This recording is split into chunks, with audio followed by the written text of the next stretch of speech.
infinite depths of darkness can be sliced open by light. And for the finite expanses of the miracle called life, it has but one delicate vessel: Earth. It has been here a long time. The light has gently bathed this beautiful complex membrane faithfully. Mankind is the only form of life to step back and take a long, hard look at our only home. Our intelligence has brought us here, and it has also brought us much closer to another world within us. And within this universe, ironically, lies the blueprint for our future: cancer. It is a biocode gone wrong. It is delighted by what we do to feed it. The menu we've provided for these creatures is becoming more extensive by the day, except that one human being found a way to close the pantry doors a long time ago, in 1928. This is that story.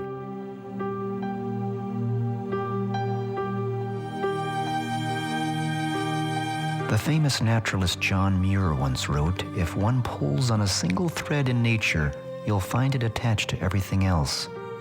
For this 15-year-old boy named Garrett, he rediscovers that fact from different angles regularly.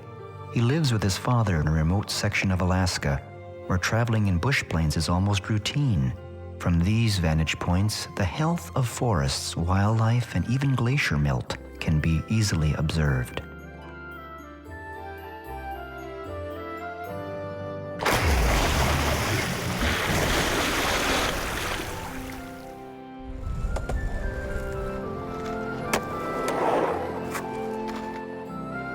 For Garrett, his sensitivities about nature are acute. His eyes have already seen nature in the raw, with many obvious questions answered before he had time to actually read about it in a book.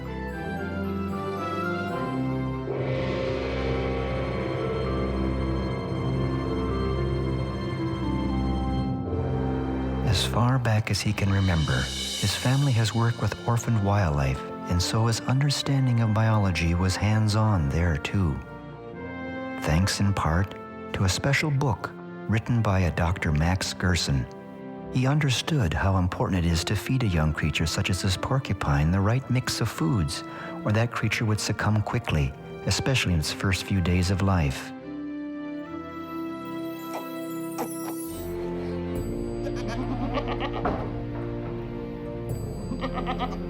Regular visits to our neighbor Bob provided this unpasteurized goat's milk.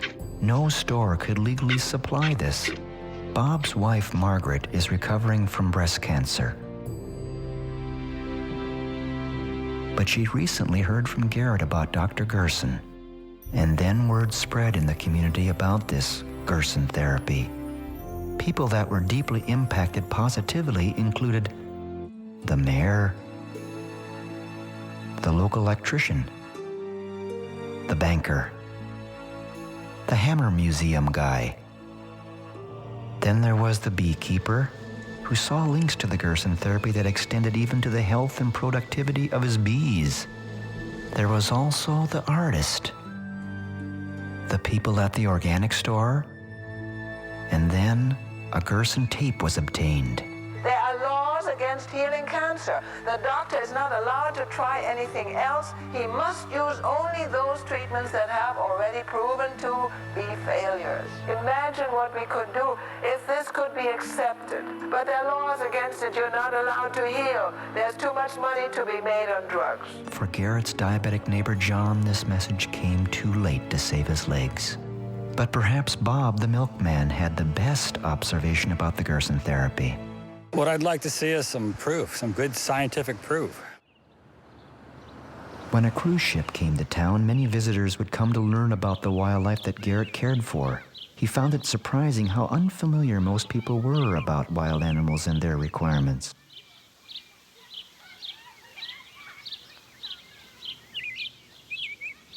The news of this situation eventually got back to Dr. Gerson's daughter, Charlotte, who sent Garrett a little gift.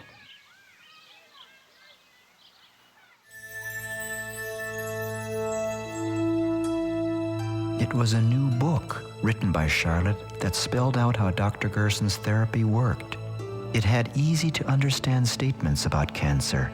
Even a 15-year-old could find the text a good read. The chapters were profound and seemed too good to be true. Points are made that sparked curiosity to learn more.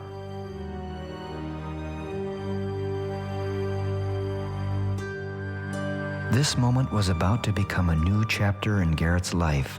Up to this time, reading a book cover to cover was a rarity for him.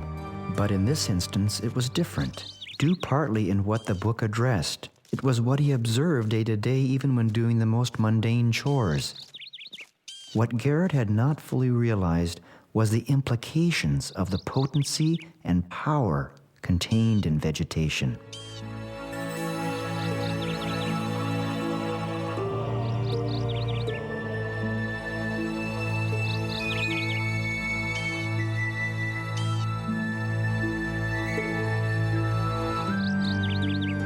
What seemed like a simple snack taken for granted in the garden had tremendous implications worldwide. If Gerson's therapy was accepted and implemented, it would help change the history of mankind's modern agriculture, food supply, healthcare systems, economy, and of course, the environment.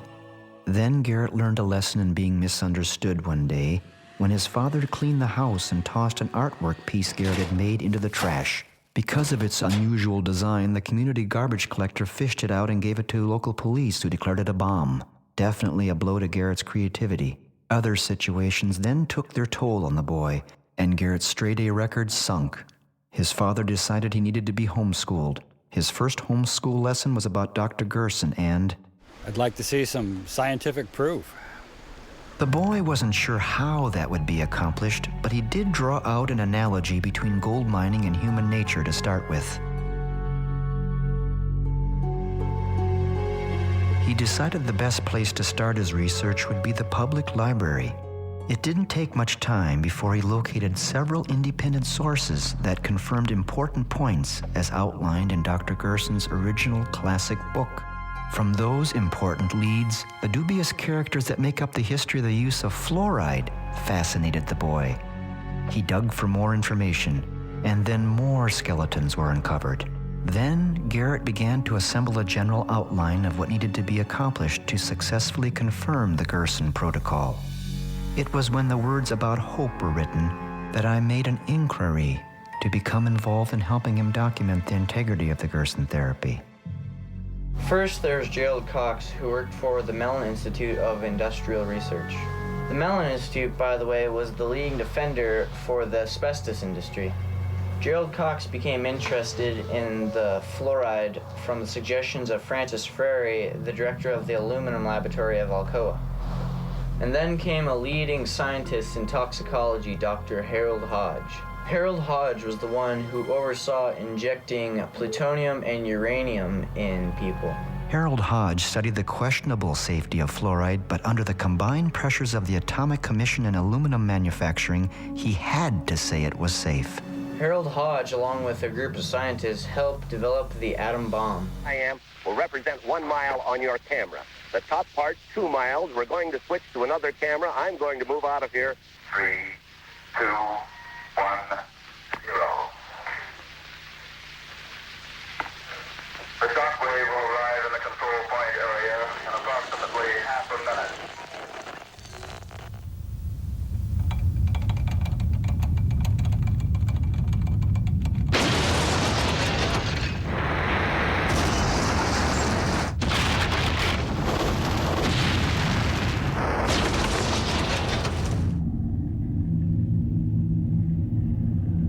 And then came Edward Bernays, the nephew of Sigmund Freud, the wizard of public relations. Selling fluoride for public water supplies was easy for Bernays. He used the slogan, "Trust your doctor." To this day, even fluoride tablets are dispensed to children, thanks in part for the need to use fluoride to build the atom bomb. Parallels can be drawn from this history to another in the making about cell phones. A $28 million grant was given to Dr. George Carlos in the 90s to prove cell phone safety, but instead he found otherwise. He refused to be paid off. Cell phone transmissions are still a concern as to how they affect insects. Do they teach this in public schools? But when it comes to dental health, diet, not fluoride, can play a huge role. This became vivid for Garrett as he assisted on minor surgery of his tame wolf. The perfect cavity-free teeth of the wolf pointed to facts in a book he had just finished studying from the library. It was called Nutrition and Physical Degeneration by a distinguished dentist named Dr. Weston Price. Dr. Price traveled the world with his wife in the 1930s to visit native cultures that had never been exposed to modern civilization's diet of white flour, canned food, and sugar. To his amazement, these people averaged less than 1% of tooth decay. And Dr. Price noted something else. None of the people in these different tribes and cultures practiced any sort of dental hygiene. Not one of his subjects had ever used a toothbrush. But once processed food was introduced to them, tooth decay and disease followed, and it was the beginning of the end of the uniformly hardy and strong. Dr. Price studied animals with improper diets. Two-headed calves, deformed cats were the result. He also observed a direct link between human skull formation and diet. And yet, in present day, the subject of fluoride is still debated. In the state capital of Juneau, Alaska, I met up with the city's chief dental officer.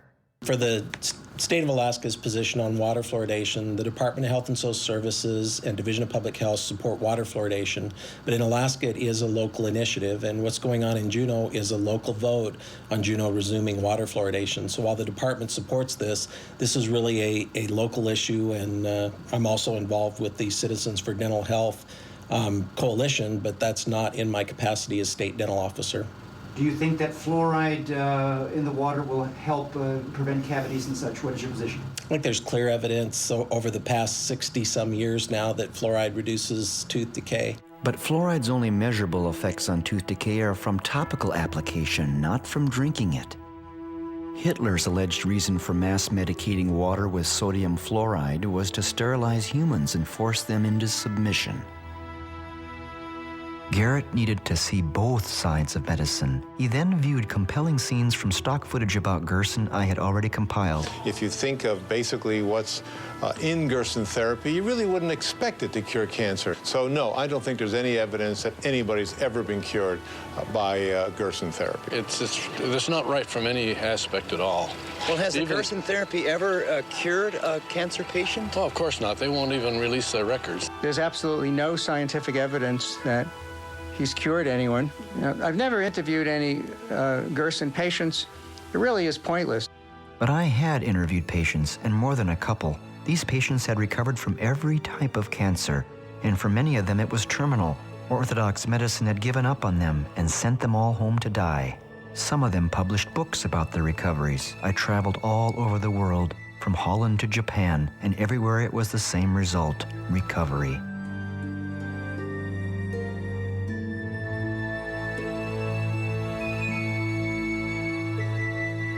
And even heart arteries can be restored.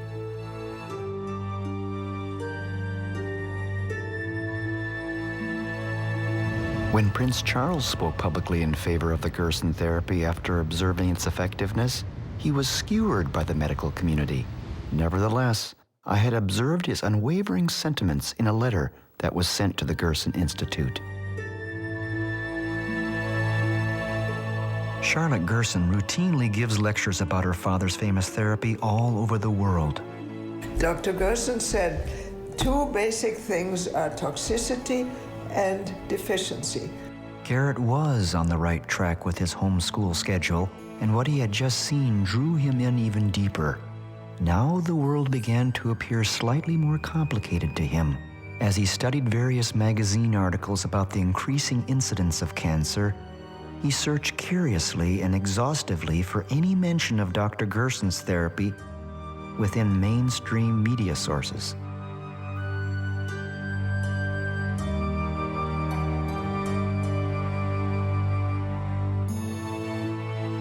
Instead, what he discovered within the pages of any given article about cancer or chronic disease was a different approach to the crises, one that made him suspicious.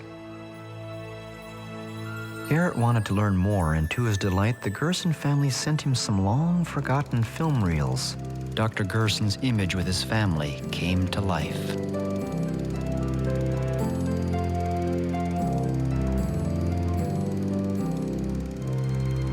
There was the discovery of footage of Charlotte Gerson in her 20s that captured his imagination within the historical reference of the where, why, and how this family eventually ended up in the United States from Germany. As a young doctor in Germany, Max Gerson's inspiration was Hungarian medical researcher Dr. Ignaz Semmelweis, who discovered that if physicians simply washed their hands between delivering babies, women would no longer die of infections. He was severely ridiculed for the suggestion. Ridicule followed Gerson as well after he discovered a cure for his migraine headaches and then tuberculosis by changing the diet. A clinical trial was undertaken with 450 incurable skin tuberculosis patients. None of them recovered at first, and Gerson was devastated. But then it was discovered that a nurse was sneaking pastries, beer, and sausages to the patients. The Gerson diet was then strictly followed, leading to the recovery of 446 of the 450 patients.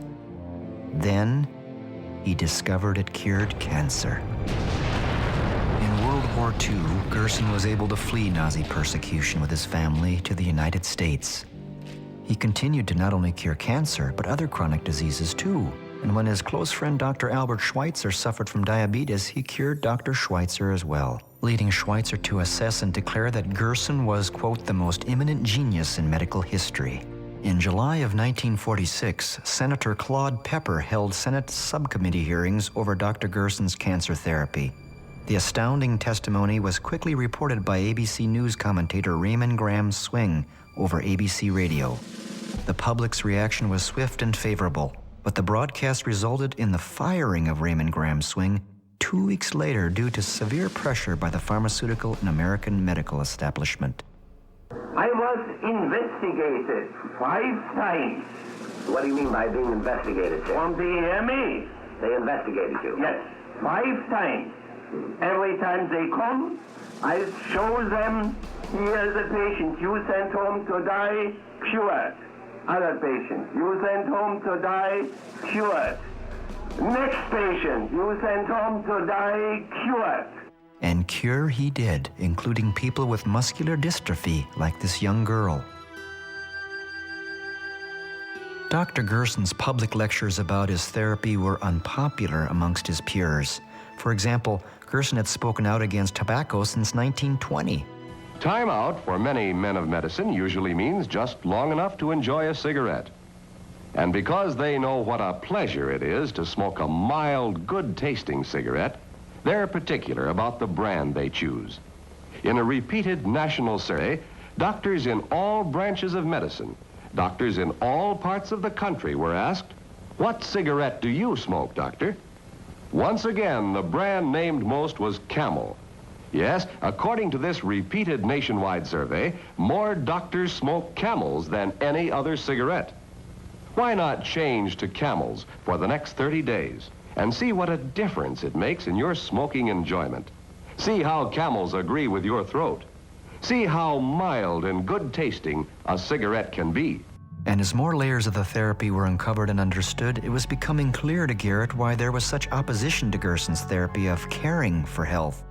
The tobacco industry was the main source of advertising for the American Medical Association at that time. Philip Morris was the Journal of American Medical Association's major source of advertising revenue. The editor of that journal, Dr. Morris Fishbein, attacked Dr. Max Gerson for, quote, treating cancer patients with diet and warning them against cigarettes. Fishbein originally aspired to become a professional clown, yet he never practiced a day of medicine or treated a single patient in his entire career. Today it's no different. Chemical and pharmaceutical companies now run the American Medical Association and the FDA. The thing that bugs me is that people think the FDA is protecting them. It isn't. What the FDA is doing and what the public thinks it's doing are as different as night and day. A quote from Herbert Lay, the former commissioner of the FDA. The boy remembered the superior effectiveness in a remedy his father had used on his foot. Costly and toxic pharmaceutical treatments had not worked, but by merely dicing a few cloves of garlic mixed with raw honey, his foot problem disappeared. Raw honey also disinfected and greatly sped up cuts and abrasions. Another healthy, inexpensive item used that is non-toxic was hydrogen peroxide. It was used as a cleanser in the home and was even found useful cosmetically in hair highlighting. Garrett found putting 3% hydrogen peroxide in the ears for a time would even prevent the common cold. There are volumes written about natural cures and treatments. Knowledge is power. Garrett gave his orphaned moose calf named Franny her last bottle of goat's milk.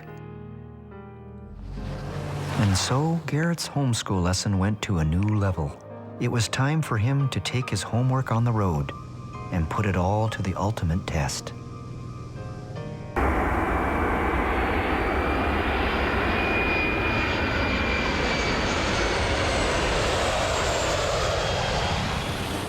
The entire foundation for Garrett's study and scientific analysis of Gerson's treatment commenced around breakfast with Charlotte Gerson in San Diego. Charlotte Gerson's son, Howard Strauss, and a distinguished guest who had just arrived from Slovenia also would join us. It was here that Garrett would compare his notes about Dr. Gerson's claims with unrelated outside sources to truly see if they match up. Dental amalgam, and it's, by the way, dentists like to call it alloy because it makes it sound so much more stable. But dental amalgam is the biggest and the worst exposure to mercury that most Americans have in their lives. If that is true, then millions of people have needlessly suffered a plethora of ills for well over a century and didn't realize the true cause was all in their heads. I was about to film a demonstration that proved this beyond a shadow of a doubt. Dr. Roger Eichmann and Dr. David Kennedy set up a phosphorescent screen and light that would be sensitive to mercury vapor coming off the tooth if it was present after even the slightest stimulation. We had teeth with amalgam fillings that would be placed in water of just room temperature to represent saliva in the mouth. I did not truly believe mercury vapor would come off the tooth, or if it did, that the film camera would register it. I also had a video camera on hand to record this event.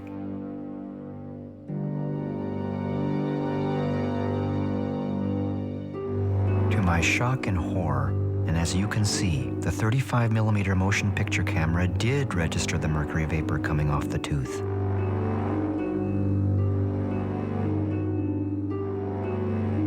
This is the first time in history this has ever been captured on a film camera.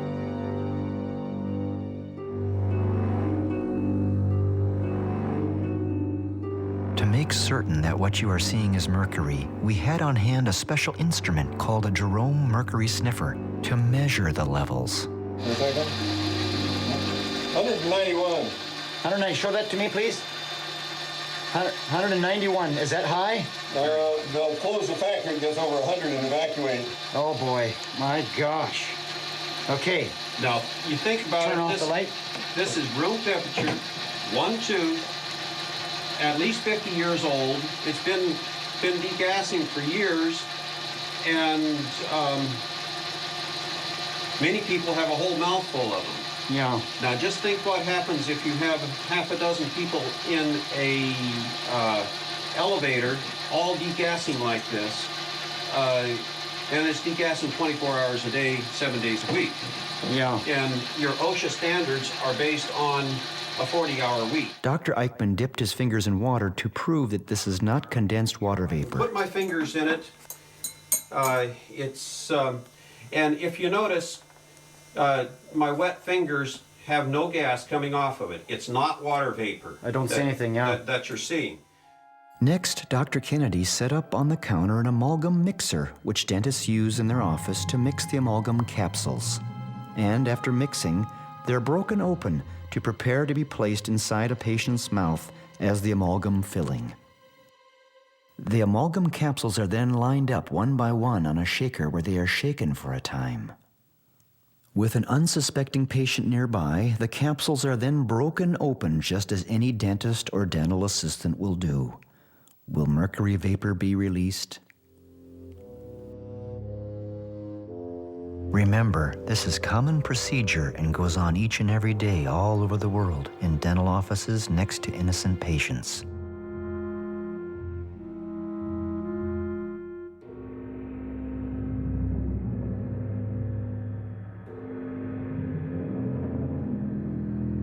The images speak for themselves.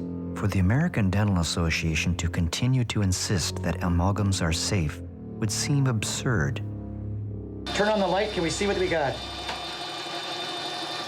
252. Yikes. Should we exit this? Are we getting poison in here?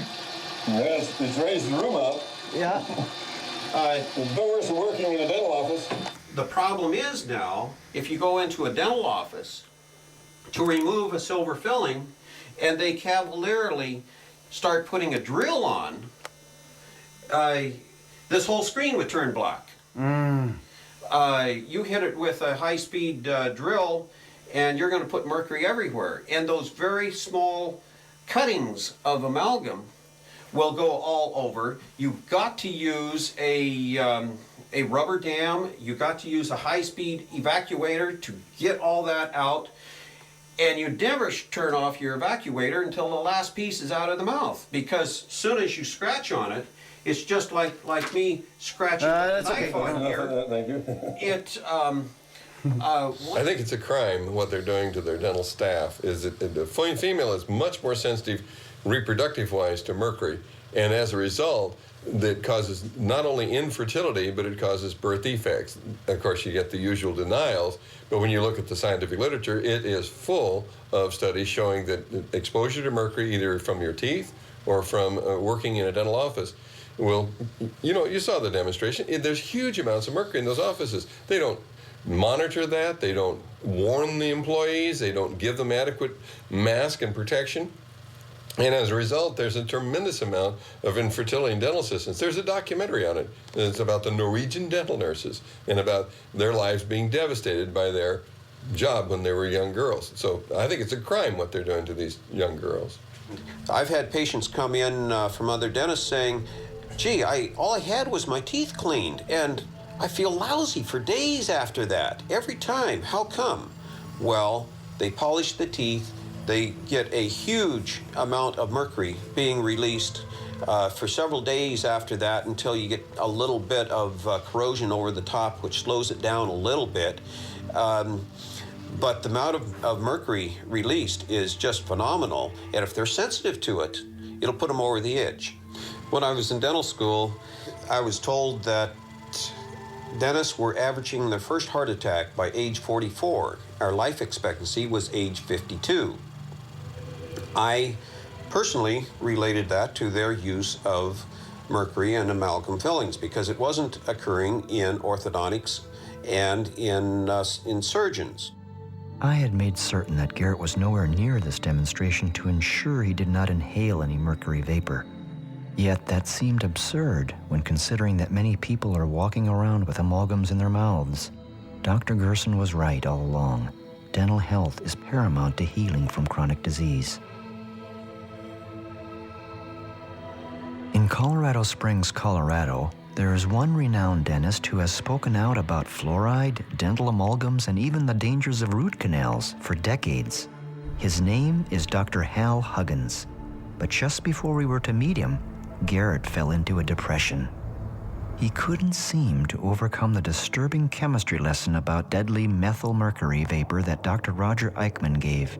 This homeschool lesson had hit him hard. And then the cause of his sadness was revealed.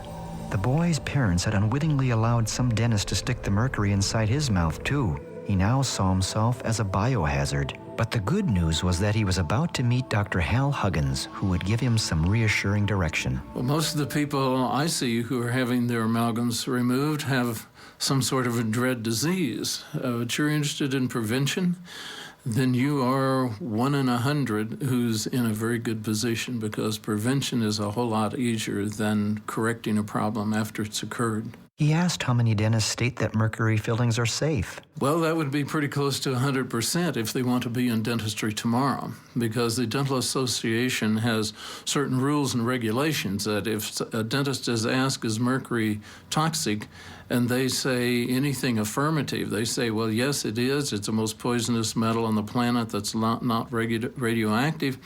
They're going to lose their license and be selling used cars the next day.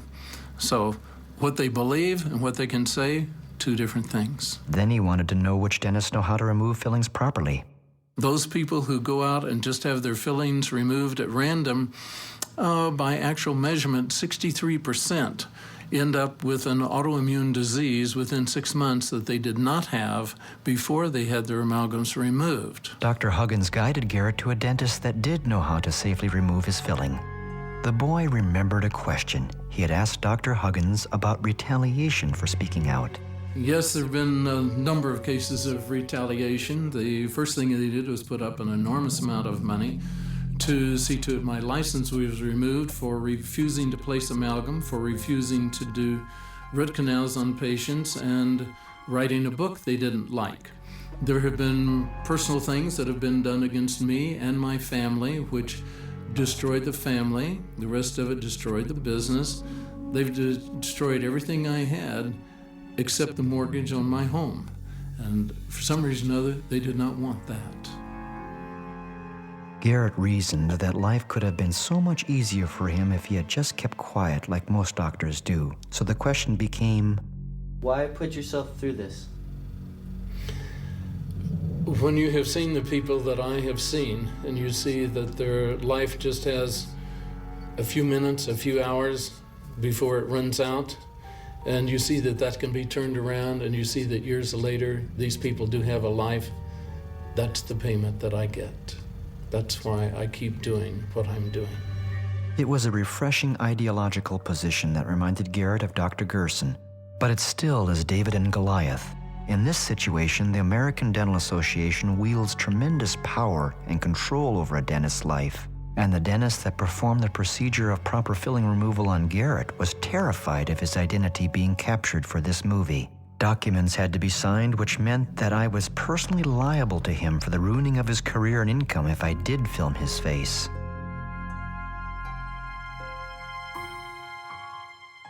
Hearings on mercury fillings are now taking place in Washington, D.C. that hopefully will put an end to this amalgam disaster. It is estimated that there is 1,000 tons of mercury in the fillings of Americans at the moment. Incredibly, the FDA has never conducted an environmental assessment of the use of dental mercury amalgam as prescribed by law. It is very important for the Orthodox people to keep patients from coming to alternative treatments because they work.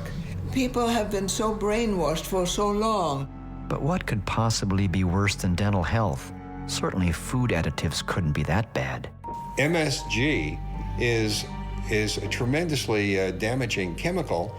Monosodium glutamate is actually, it turns off the switch in your brain that says, I've had enough to eat. The problem with MSG, though, it's an excitotoxin. And just what is an excitotoxin? There are thousands of studies and enough papers on the subject to fill a small library. The evidence has accumulated and then accumulated some more. It's there for anyone to read, but the processed food industry is hoping the media and the average person is too busy, lazy, or unsophisticated enough to be able to understand the subtleties of the science being discussed.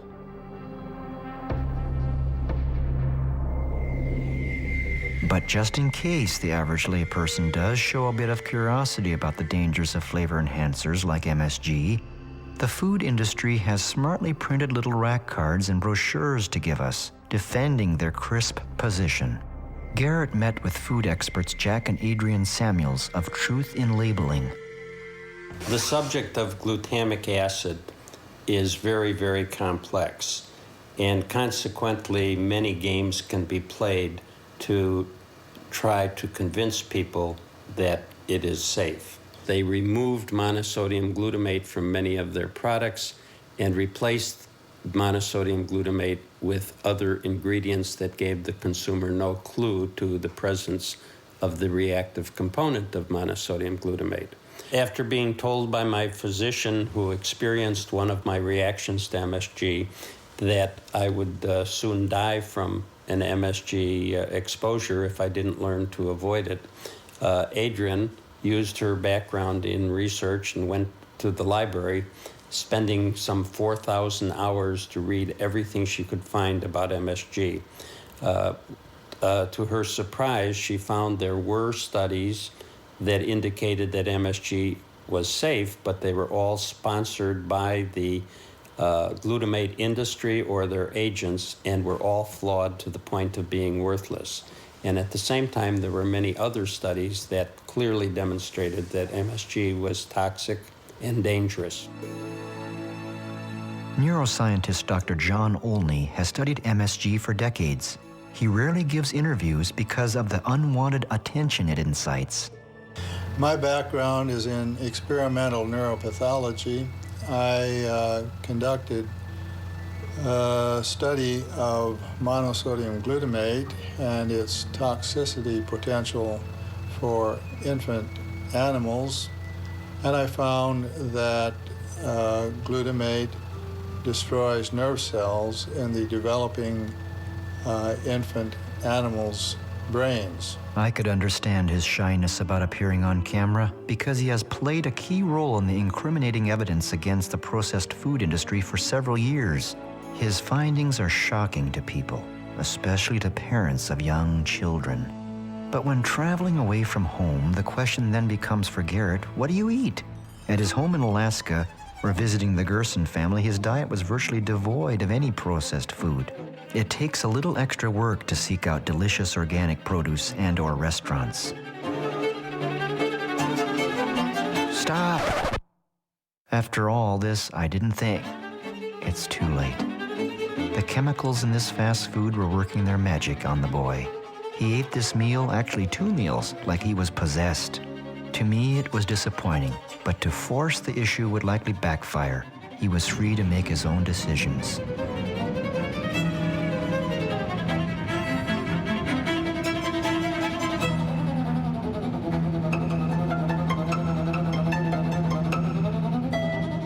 Hours later, on a plane headed for Jackson, Mississippi, the results were in.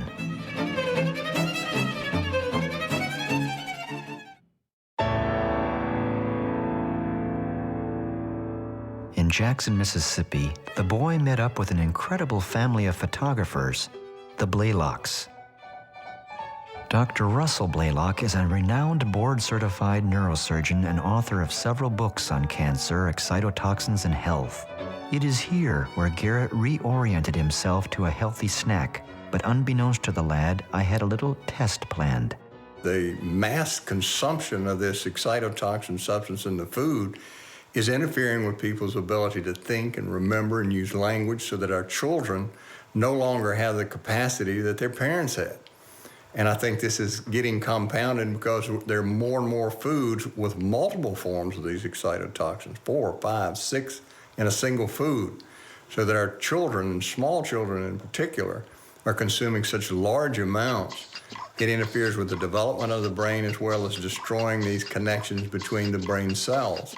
And that interferes with brain function. And that's what we're seeing nationwide, and in fact worldwide in the industrialized nations. The reason that the food manufacturers are telling the public that it's safe is because they're making a huge profit off of it. And it's hard to compete with their fellow manufacturers if they don't use the MSG, because it's a powerful taste-enhancing effect. So they just tend to ignore all of this research, even though it's literally thousands of studies, and the studies keep growing, proving beyond any doubt in the reasonable mind that in fact this is harming people's brains. It's producing gross obesity, metabolic syndrome, diabetes, infantile diabetes, atherosclerosis. A great number of diseases are now connected to what's happening with MSG exposure. Chips were delivered to the table that were laden with MSG. And one of the things that people don't understand, this can be a silent toxicity. That is, they don't even know it's occurring. A lot of people will tell me, well, I don't react. I don't have these symptoms of nausea and vomiting and headaches. Well, a lot of people that are exposed to MSG will not have these symptoms, but they get the same damage. And this occurs over a very long period of time, decades. So the brain cells are being destroyed, and until they lose a number of brain cells, they're not even aware that they're under this toxicity. It's known in neurology that you have to lose about 90% of the neurons in a particular area of the brain before you develop symptoms. So by the time you develop these symptoms like dementia or Parkinson's disease, etc., you've already lost 90% of the neurons in that part of the brain, and that's what's very important. Another really new important finding is that it's strongly connected to the growth of cancer. And we know that glutamate, when it's increased in a person's diet, makes their cancer grow very rapidly and becomes highly invasive. That means it spreads all over their body. The problem is no one's telling cancer patients they need to be very cautious about taking in these food additives because it makes their cancer grow much faster and become more invasive, which means they're less likely to survive their cancer. Garrett never did eat any of those chips. He wants all the brain cells he has. The number of food products that contain MSG but don't actually label it as such is now almost infinite. The only way to avoid this is to buy organic products and whole foods. What the boy also discovered was that this was further confirmation of Gerson's discoveries 80 years earlier. In order to provide a balanced report on the subject of processed foods, the boy then flew from Jackson, Mississippi to Omaha, Nebraska, with the hopes of interviewing a ConAgra Foods public relations representative. After several phone calls and a faxed message, he thought there was reason to be optimistic, but he was wrong. No one at this huge facility would speak. It was confusing and disturbing to the boy temporarily.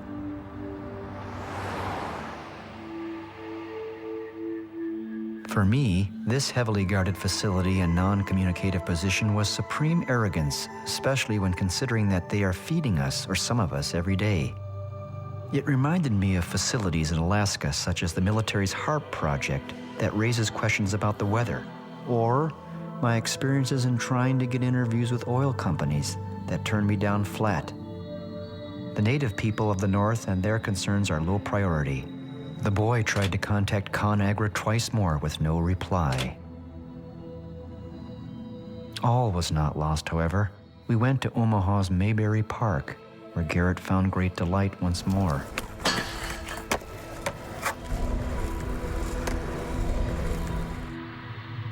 We have to go back to Hippocrates. He said, first of all, do no harm. Well, every single drug does harm. Then he also said, let food be your medicine and medicine be your food. That's very important because food will nourish you and heal you. It's natural materials which your body knows how to utilize. Your body has evolved over millions of years to use. Whereas these huge, incredibly profitable companies all over the world are damaging, liver toxic, and cause disease. So how can they really be considered a medicine if they're causing disease? If we couldn't speak to food manufacturers, then maybe we could speak to a food engineer. Meet Carol Hornline. We met her at the St. Louis, Missouri airport and were driving her to a radio interview. Along the drive, there was plenty of time for sightseeing. Garrett, in particular, now had time to digest a lot of information. He overheard much of the conversation going on in the front seat about another food additive that made him remember. In 1974, I petitioned the commissioner of FDA about some evidence I had found pertaining to aspartame causing brain lesions. But despite all warnings, the former head of GD Searle, Donald Rumsfeld, forced it into the food market anyway. As a highly paid and highly respected food engineer, Carol was right in line to work with this dangerous substance. It wasn't long before she was riddled with tumors from her pituitary gland to her ovaries. She ballooned in weight and continues to have health problems. Carol will never be the same again. She no longer wants to work as a food engineer because, quote, I can't work at a place where I'm knowingly poisoning people. This story is actually worse than the tobacco story because at least you can choose not to smoke. Food, you have no choice. We were now at the radio station where Carol would have a chance to tell the world her story and what food additives like MSG and aspartame do to any unfortunate organism that comes in contact with it. Kennedy and Mr. O'Reilly. This radio program, The Power Hour, can be heard around the world on shortwave radio or the internet every day of the week in rebroadcasts or broadcasts. To the point where they're leaving their seats and they're going out and becoming activists and they're demonstrating and writing letters. It's msgtruth.org. That's her website. Now, she became injured as a result of using MSG, but she didn't really use it. It was done to her. I was basically shoveling aspartame out of a barrel. Whoa, can you believe that, listeners? Shoveling aspartame out of a barrel. I've had many problems over the years. What about these tabs? You know the tab drugs? Yes, the quick dissolve, like the Listerine. Quick dissolve. The Listerine, the Listerine quick dissolve things, those have aspartame in them as well. Wow. If the Power Hour show allows people like Carol to speak out on such topics, they have to be creative about staying on the air. Advertisers that support the mainstream media do so because they're able to tout pharmaceuticals, processed foods, and lethal chemicals. Not here. What the Power Hour sells are natural products, food flavorings, books, and DVDs. Host Joyce Riley knew Charlotte Gerson and was familiar with the Gerson Therapy. Joyce's background is in the military as a nurse, and the Gulf War affected her with Gulf War syndrome, an illness. She then produced a startling film called Beyond Treason, which documented the serious environmental degradation from U.S. munitions tipped with depleted uranium, as well as experimental vaccines and more. The consequences of these activities are horrifying. Radioactive depleted uranium, for example, has a half-life of 4.5 billion years and has now contaminated regions of the Middle East forever.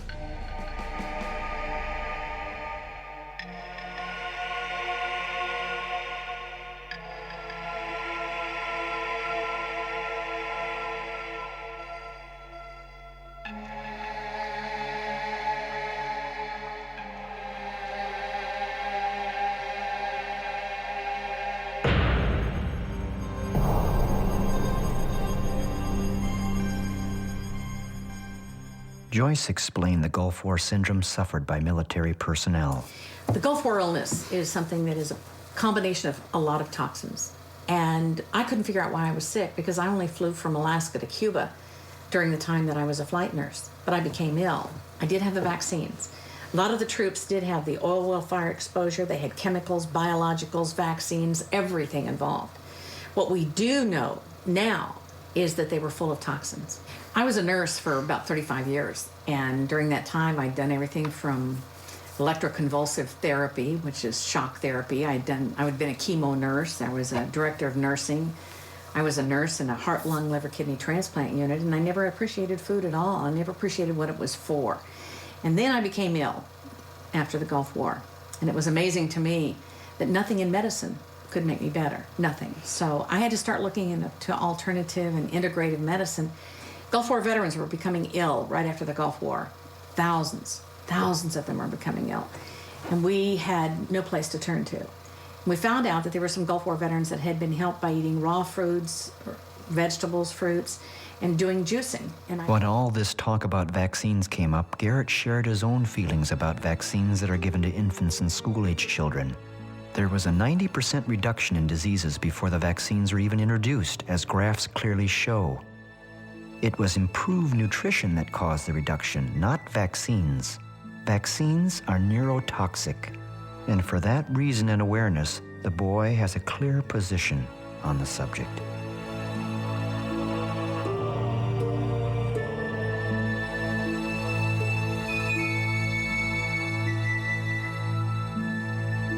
Genetically engineered foods are literally lethal.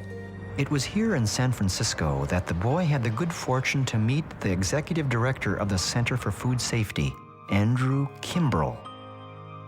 The Center for Food Safety is a national nonprofit organization working to protect consumers and the environment from the hazards of harmful food production technologies and promote organic and other forms of sustainable agriculture.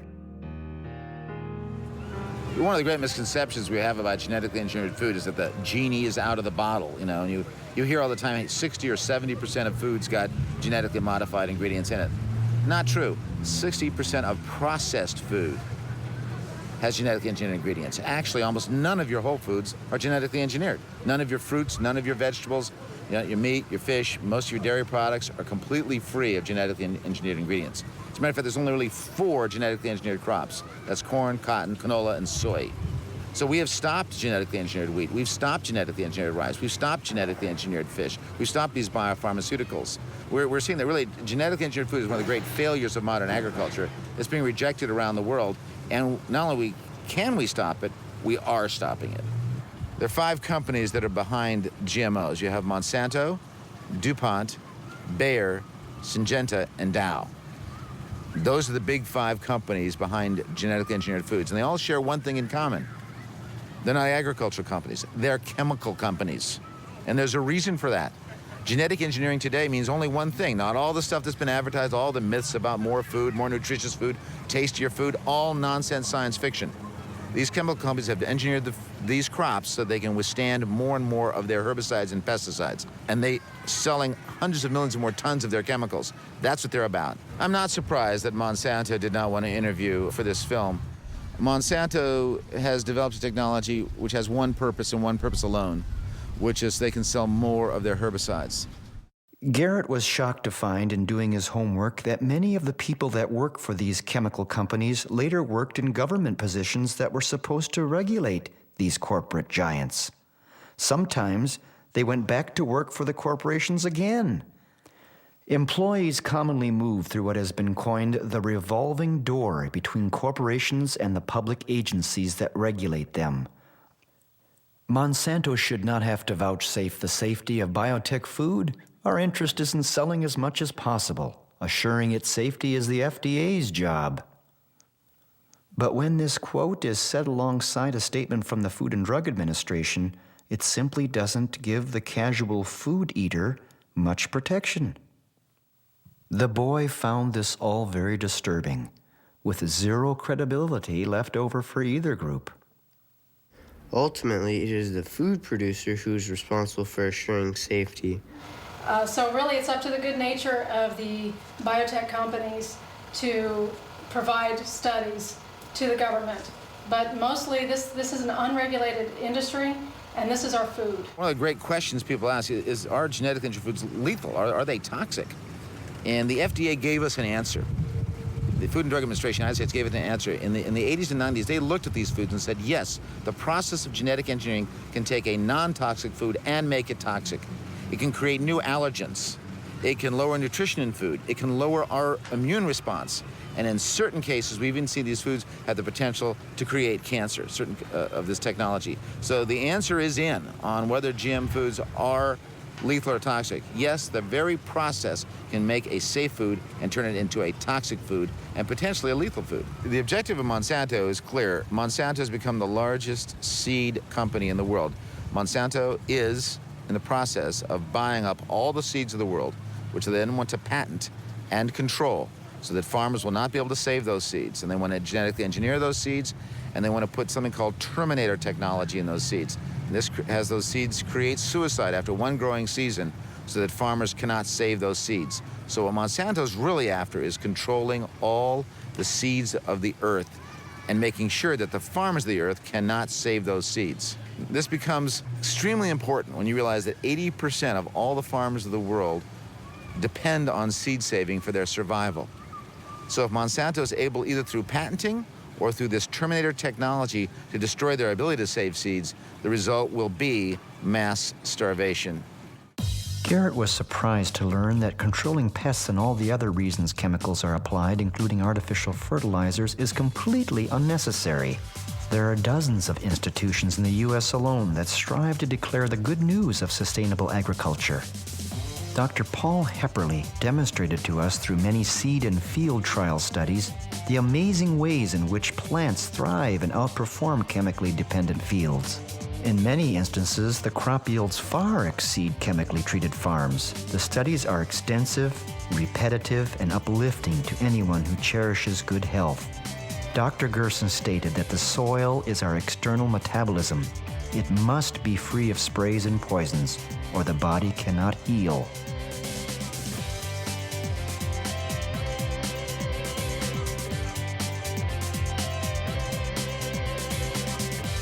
With chemical agriculture, the water that comes from your tap may contain much more than fluoride and chlorine. And there's another food treatment process that could still threaten your health. What we have found with the irradiation of food is it does not just kill the bacteria, which is what it's used for, but actually molecularly changes the food. It creates something in food called free radicals. And these are novel molecular elements in the food that have never been there before. For example, in normal foods, we've seen the creation of benzene, which is a known carcinogen. And we've seen a number of other toxic elements in these food created because of the irradiation that fundamentally alter that food. So we have an ethical responsibility to eat well. The beautiful truth is that people around the world are saying no to GM foods, they're saying no to irradiation, they're saying no to food additives, and they're saying yes to organic food and beyond organic food. They're saying yes to food that is local, that is appropriate scale, that is humane, that's biodiverse, and that's socially just. Garrett thought that one way to stop some of this is by the way we vote, if indeed you can trust the voting machines to work right.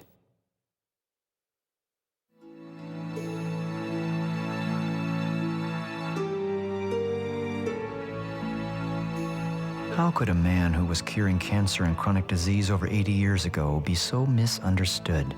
It was now even within reach for this 15-year-old boy to understand.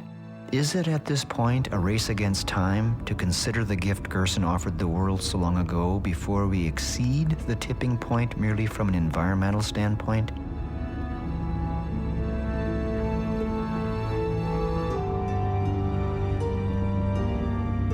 During the course of our travel, Garrett noted an article in the paper about obesity. After what he had learned, it wasn't a bit surprising. With all these chemicals and craving for more chemicals and more refined foods and sugar, we are bound to be obese and die that way.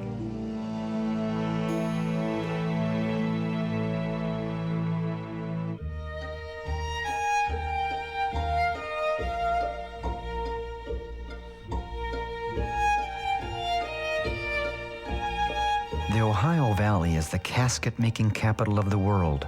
Naturally, the boy had wondered what eventually happens to an oversized dead person. Here at Goliath Casket Company, this family-owned business is experiencing a booming market, which Garrett credited to pharmaceutical drugs, MSG, aspartame, vaccines, food irradiation, genetically modified foods, dental amalgams, water fluoridation, and root canals, to name a few. Even the standard-sized casket is an inch wider than it used to be.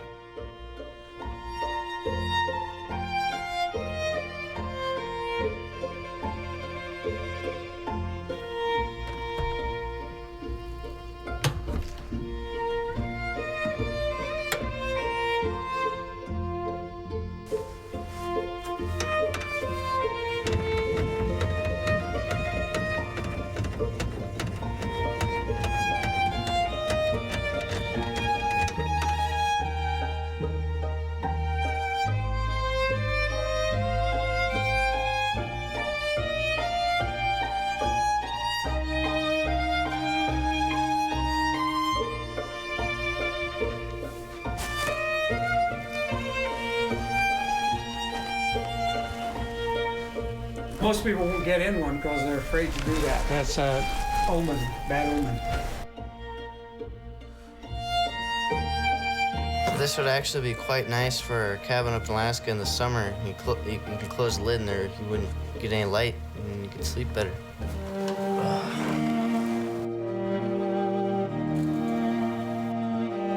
Stick your fingers out.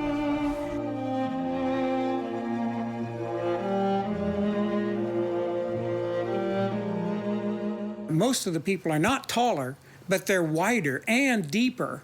One of the issues we have with oversized obesity and oversized people is that they're very wide and they're also very much thicker or deeper. So our caskets have to be designed to accommodate this problem. Also, when they ask for a cremation, and many times they cannot do the cremation because the doors on the retort aren't big enough. Also, if they can do that, they have to be very careful of how they process the body in the retort to prevent the retort from catching on fire because of all the excess body fluids that may catch on fire and also cause the retort to burn down.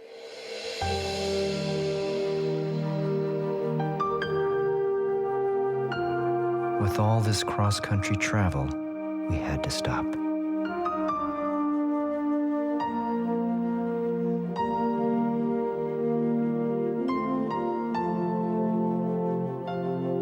It was the home of Garrett's maternal grandmother. The boy's mother was killed in a freak accident recently. The tragedy made Garrett more aware of the fragility of life, and if living is within our control, then we should strive to stay healthy.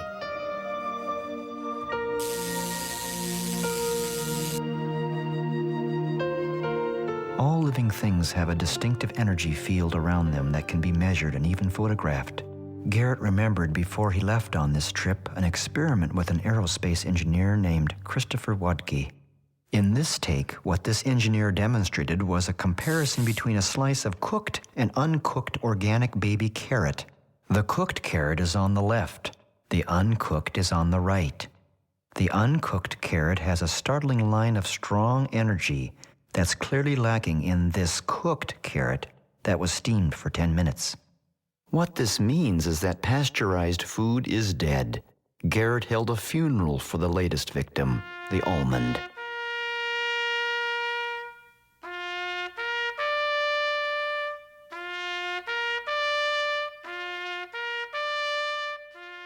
We then tried the experiment with a piece of conventionally grown apple and a piece of organically grown apple. The results were more subtle, but the apple piece on the right is organically grown, the left conventionally grown.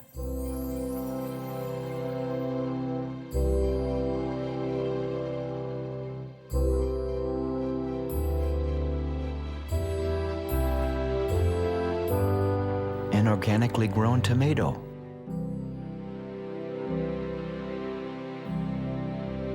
A conventionally grown tomato. The photographic technique utilizes 50,000 volts and a broad range of frequencies to resonate with the test objects, capturing their patterns for analysis, whether living or non-living. The boy found the results consistent and fascinating, an area of study that needs a closer look.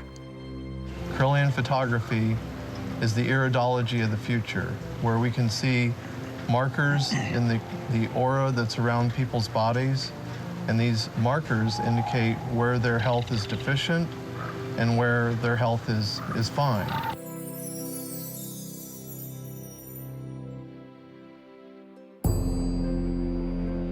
All of the homework that Garrett did was finally coming together. His study of the Gerson Therapy was now close to completion. The Gerson Therapy is no secret, never has been, and it works. It is simple, but requires compliance and dedication.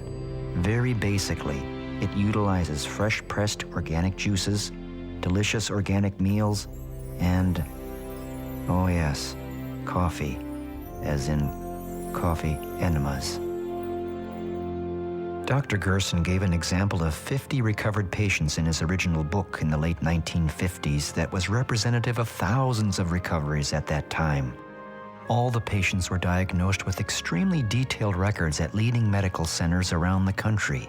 During and after the treatment, the medical records from independent medical centers bear out the results, and the results bear out a beautiful truth. Gerson cured his good friend Dr. Albert Schweitzer of adult-onset diabetes, and then his wife of lung tuberculosis, and then his daughter of a rare skin disease. It is something Schweitzer would never forget, and they exchanged letters up until Gerson's death in 1959. The cancer industry is about money and drugs, yet all the money in the world won't save you if you make the wrong decision. You might as well be homeless. The boy is certain that many of the famous and talented would have changed history and culture if they could have only known. Garrett, on the question of what does the pancreas do? Essentially, the job of the pancreas is to digest food. The pancreas has a key role to play in the Gerson Therapy, and in this boy's simple graphic, it is clear the human intestinal tract is longer than that of the carnivore. The digestion in a human becomes quite compromised if he starts to eat animal protein, stressing the pancreas as well as the digestive tract. But the pancreas has one additional very important job, and that is to protect the body from malignant cells. The pancreas recognizes malignant cells if they develop and digests and kills them, gets rid of them. When you overload the pancreas, as most Americans do, with excess animal protein foods, all the jobs, all the ability of the pancreas is used up just trying to digest and get rid of all this animal products, and there's nothing left to protect you from the malignant cells. The immune system is paralyzed. Then the question was posed to Howard by the Slovenian guest how the coffee enema works. Why? Well, what happened was that the caffeine in the coffee enema was absorbed by the hemorrhoidal vein, which is wrapped around your descending colon. That is a vein. It's a drainage system, not a distribution system like an artery. So that's part of the portal venous system, which then brings the caffeine directly to the liver, Okay. Not just the caffeine, but also some of the other elements of coffee. Okay. Cafestol and kawiol. Okay. And potassium. And potassium, very important, potassium. Okay. So then the liver is stimulated to produce glutathione S transferase and bile. Now, what the glutathione S transferase does, it is a blood cleansing enzyme. Of course, pharmaceutical companies have wanted to produce something that would stimulate glutathione S transferase, but they can't patent it. Because if they could clean the blood, that would be wonderful, but they can't. Okay. So we say, coffee enema. Okay. And they say, go away, kid, we can't patent that. The coffee enema is prepared with 3 tablespoons of fine ground organic coffee. Then it is simmered for 15 minutes.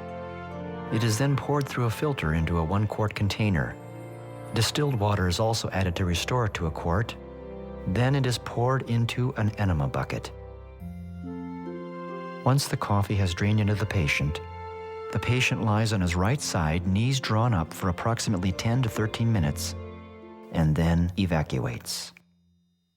But in order for the boy to truly be impacted on a personal level, he needed to meet cancer patients to believe it for himself. No more pictures, no more books. Garrett wanted to go to Mexico.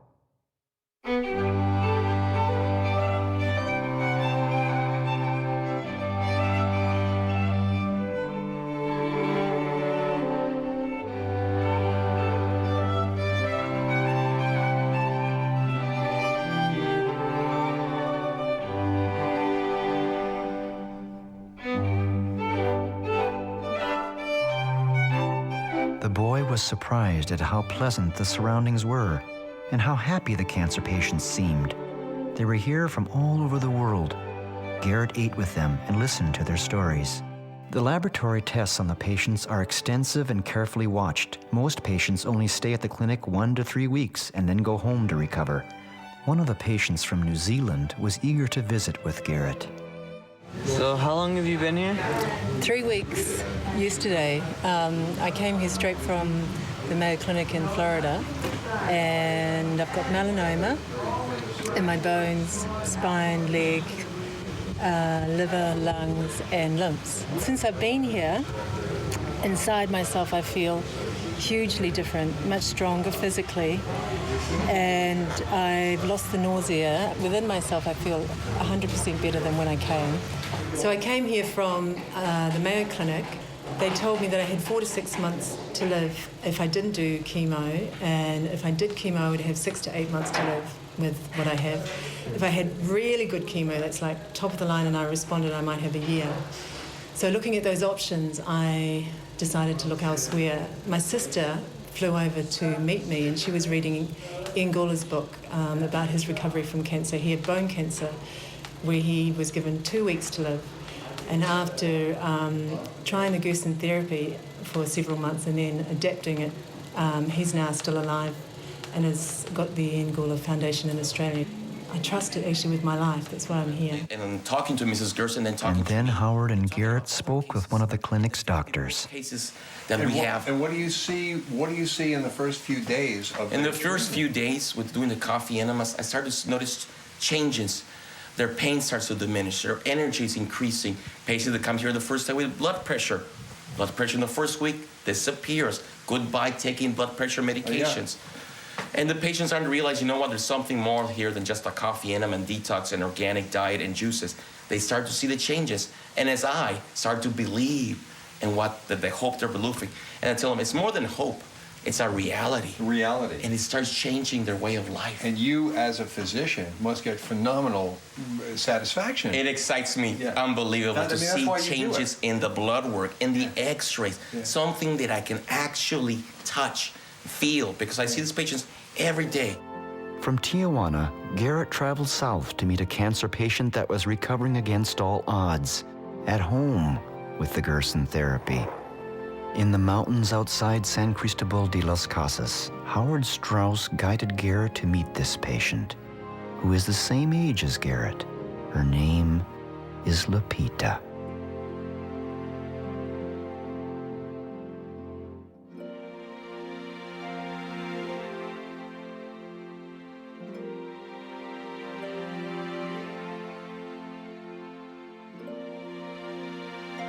Lupita overcame a cancer called an ovarian teratoma, which has astounded her doctor. Utilizing the Gerson Therapy under extremely difficult conditions proved to Garrett that anything is possible if one simply has faith. For Lupita, fresh organic vegetables and fruits are not difficult to find. Ironically, truly organic produce in the United States is harder to come by.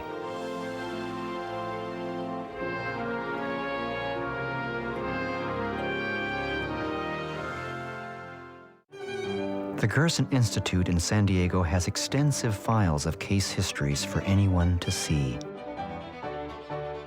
12 months after the diagnosis of prostate cancer, I was cancer-free within 12 months.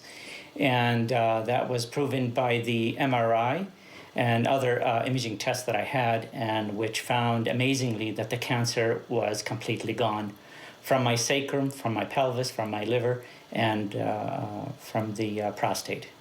32 months after diagnosis, I did yet another MRI, a second MRI, and that reconfirmed that the cancer was completely gone from my body, in all areas of my body.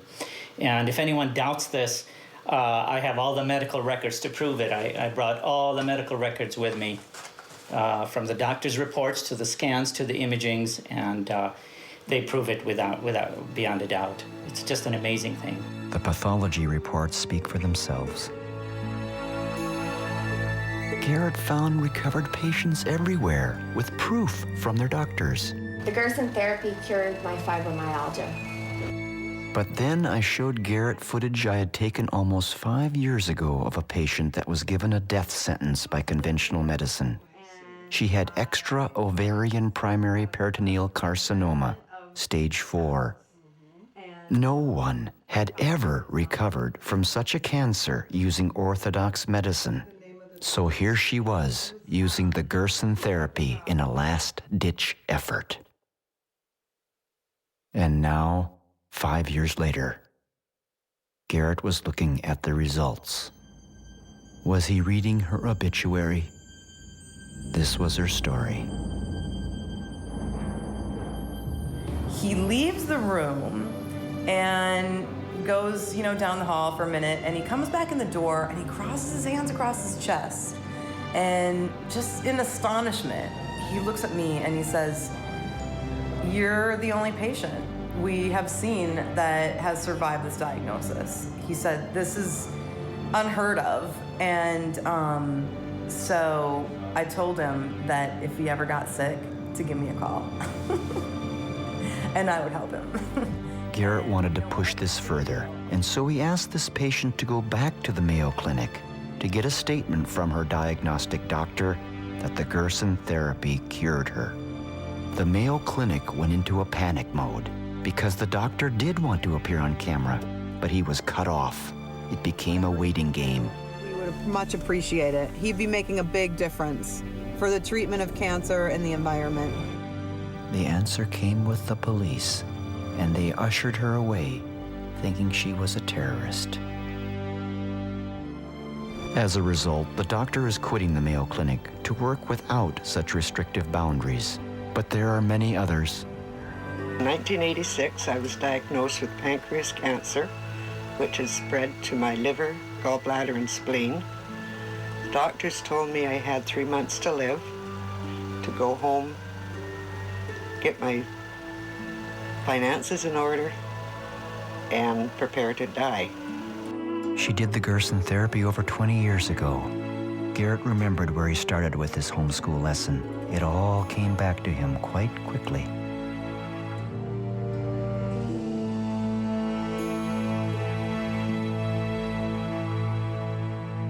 No, I don't think there's any evidence that anybody's ever been cured by Gerson Therapy. It's not right from any aspect at all. Well, has the Gerson Therapy ever cured a cancer patient? Well, of course not. They won't even release their records. I don't believe there's any proof that the Gerson Therapy works. In other words, Charlotte Gerson was lying. There are laws against healing cancer. The doctor is not allowed to try anything else. He must use only those treatments that have already proven to be failures. Imagine what we could do if this could be accepted. What I'd like to see is some proof, some good scientific proof, scientific proof, scientific proof, scientific proof. The cancer industry is big business, using useless treatments such as chemotherapy and radiation, and continues to persuade the public that they're still searching for a cure. A documentary called Healing Cancer from the Inside Out by Mike Anderson put it well. The American Cancer Society was formed with the backing of John D. Rockefeller, and it has functioned as a mouthpiece for the cancer industry, not the public, ever since. The American Cancer Society's mission statement says they are dedicated to eliminating cancer as a major health problem. The Chronicle of Philanthropy reports, however, that the ACS is more interested in accumulating wealth than in saving lives. The ACS, in fact, is the wealthiest nonprofit in the world, with net assets over $1 billion. Not surprisingly, it has consistently been given the lowest rankings in charity evaluations. Despite this wealth, its aggressive fundraising campaign pleads poverty and laments the lack of available money for cancer research. Aside from high salaries and overhead, most of what is left in the ACS budget goes into research that directly benefits pharmaceutical and radiological companies. What you see from studies conducted over the last 50 years is that for our major cancers, the effectiveness of conventional treatments is far less than a sugar pill. Board members of the American Cancer Society have included herbicide and pesticide manufacturers. Before Garrett returned to Alaska, there was one more person he wanted to meet. His name is Jay Kordich, known by millions as the Juice Man. Jay is responsible for selling close to $1 billion of juicers throughout the world. Well, Garrett, you know, I've been doing this now since 1948, ever since I had cancer of the urinary bladder. You know, when I think back, I just finished playing football for the University of Southern California, and I was drafted by Curly Lambeau and the Green Bay Packers. And then this urinary problem started. I started to pass blood, and I found out I had a tumor in my urinary bladder. And I had remembered a class that I had on one of my physiology classes, human anatomy classes, and I had inadvertently read about Dr. Max Gerson treating Dr. Albert Schweitzer, you know? And I figured, my God, after I found out I had cancer of the bladder, I figured if this treatment was good enough for Dr. Albert Schweitzer, it's got to be good enough for me. Never believed that much good could come out of it.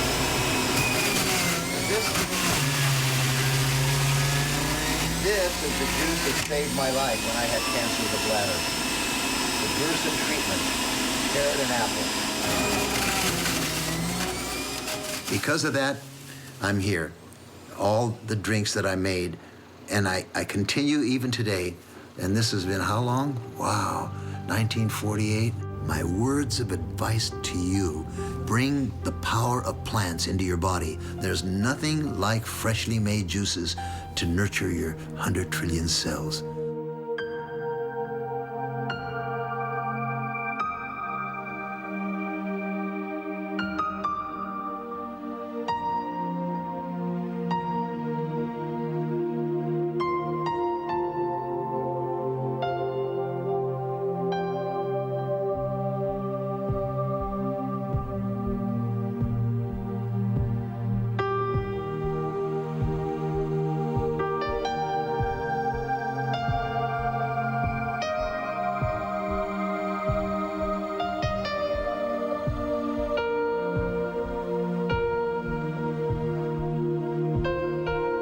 Garrett was now 6 miles from home. His homeschool lesson was officially over. The memories of the trip still glowed red hot in his mind. Specifically, how could he possibly forget a woman who carries on her father's work relentlessly against all opposition? Who carries the torch of a way of life that is health care, not some government agency's plan hatched with a collection of drug companies?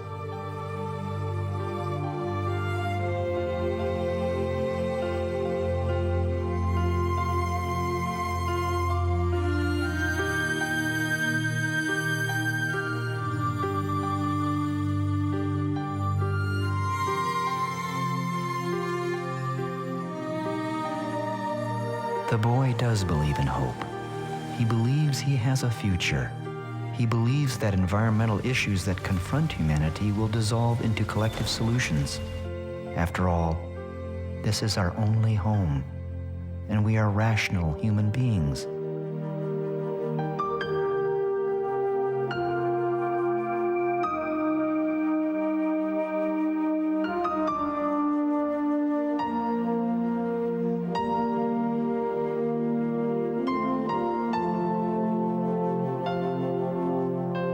And now Garrett could see hope on the local level.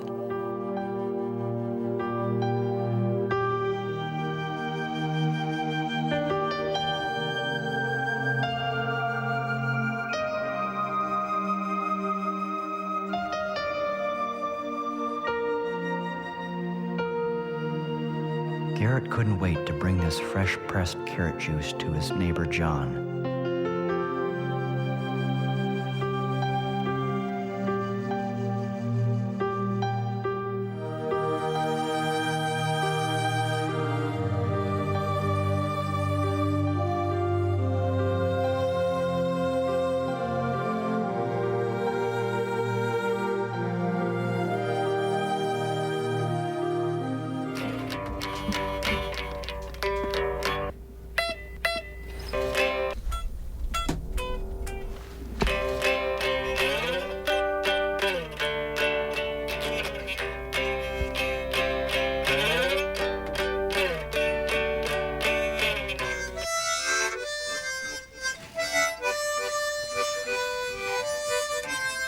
I'd like to see some scientific proof. Our other neighbor, Bob, the one that milks the goats and was quite skeptical, was really liking what he was hearing, and so was his wife, up until... Okay, so here you want to add 3 tablespoons of coffee into your boiling water. Then you want to let it simmer for 12 minutes. And pour it in a quart jar and add water so it ends up being a quart. Then you connect the tube to your R's. Then you let the coffee drain into your R's. Then you let it sit for 12 minutes. Then you release it into the bathroom toilet.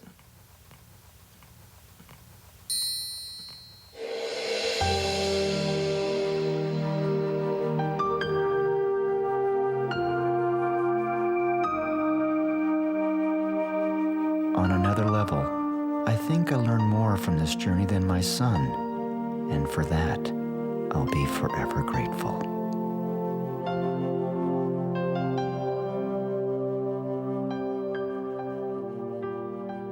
For each of us eventually, whether we're ready or not, someday it will come to an end.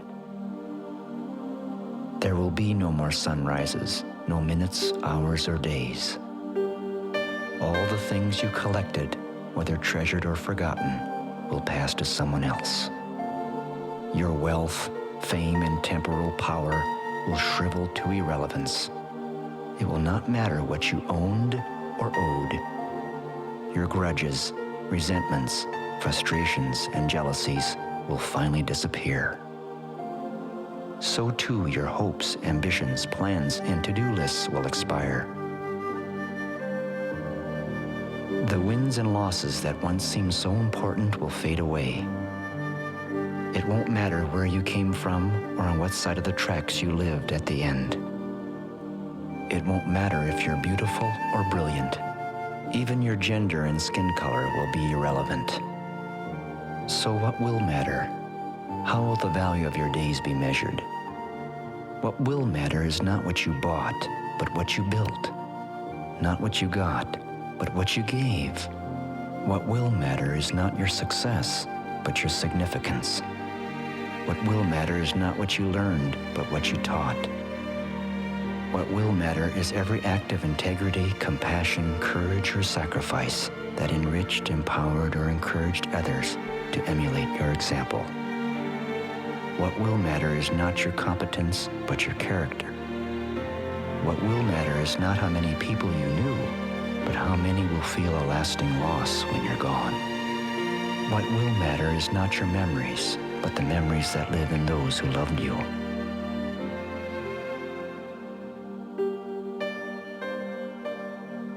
A life lived that matters is not of circumstance, but of choice.